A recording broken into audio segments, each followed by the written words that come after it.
नमस्कार, आपण पाहत आहात बहुजन हिताय न्यूज, जनसामान्यांचा बुलंद आवाज। आज आम्ही सुभेदारी गेस्ट हाऊस औरंगाबाद येथे आंतरराष्ट्रीय मानवाधिकार न्याय सुरक्षा परिषदेची 6माही आज मीटिंग घेतली आहे। या मीटिंग संदर्भामध्ये आमच्या महाराष्ट्रातील सर्व पदाधिकारी, वरिष्ठ, सिनियर आणि सदस्य हे सगळे उपस्थित होते। यांच्या समोर आज महाराष्ट्रामध्ये जे घडत आहे भ्रष्टाचार विरोधी, या संदर्भात महिला बचाव आणि उत्पीडन या सर्व संदर्भामध्ये आम्ही याच्यावर मार्गदर्शन केलं।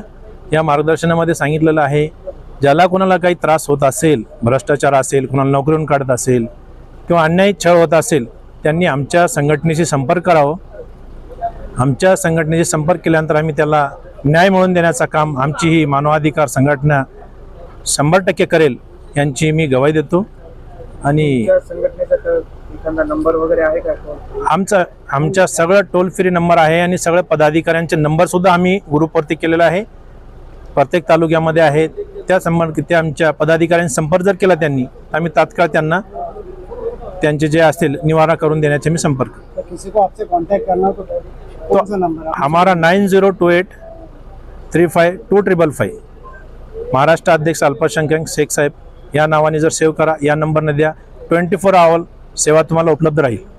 ॲक्सिडेंट असेल, हॉस्पिटल असेल, बाकी पोलीस स्टेशन असेल, छेडछाडीचं असेल, शाळा संदर्भात असेल किंवा कोणी भूकमारीचं असेल, या संदर्भात जर केलं तर आम्ही 24 आवर्समध्ये आपल्याला आमची सेवा उपलब्ध देण्यास तयार आहोत। काही ठिकाणी पोलीस स्टेशनमध्ये जर समजा कोणी पीडित गेला तर गुन्हा दाखल करत नाहीत पोलीस लोक गुन्हा दाखल करत नसतील ना, तर आमच्याशी संपर्क करा। का करत नाही आम्ही त्या पोलीसवाल्यांना बोलू, कशा संदर्भात करत नाही। आणि प्रत्येक पोलीसवाल्यांनी त्यांच्यावर गुन्हा दाखल करून घ्यायचा हा अधिकार आहे। त्यांनी NC असेल किंवा नॉन कॉग्लिबल असेल, कॉग्लिबल असेल किंवा त्यांनी CRPC अंतर्गत त्यांनी गुन्हा दाखल करून घ्यायलाच पाहिजे, अन्यथा वापस करता येणार नाही। यांच्यावर कोणी राजकीय प्रेशर कोणी टाकत असेल तर आमच्याशी संपर्क करा, आम्ही त्यांचे पोलीसवाल्याला सांगून गुन्हे दाखल करून देण्याची आम्ही आमची आंतरराष्ट्रीय मानवाधिकार संघटना ही ग्वाही देत आहे। माझं नाव भारतरत्न शेख साहेब, अंतर्राष्ट्रीय मानवाधिकार न्याय सुरक्षा परिषद, महाराष्ट्र अध्यक्ष। हमारे तमाम पदाधिकारियों ने उनको गाइडेंस करें और मालूमात दिए। उसके अलावा पर्यावरण पे और व्यसन मुक्ति पे हम किस तरह से काम कर सकते हैं, देश को हम किस तरह से आगे लेके जा सकते हैं, शिक्षण विभाग में हम किस तरह से खास तौर पे काम कर सकते हैं, ये हमारे संगठन के तमाम लोगों ने गाइडेंस करे और उस पर काम करने का हम लोगों ने यहाँ पे आज मीटिंग में ठराव पास कर लिया। आज के मीटिंग में कौन कौन थे?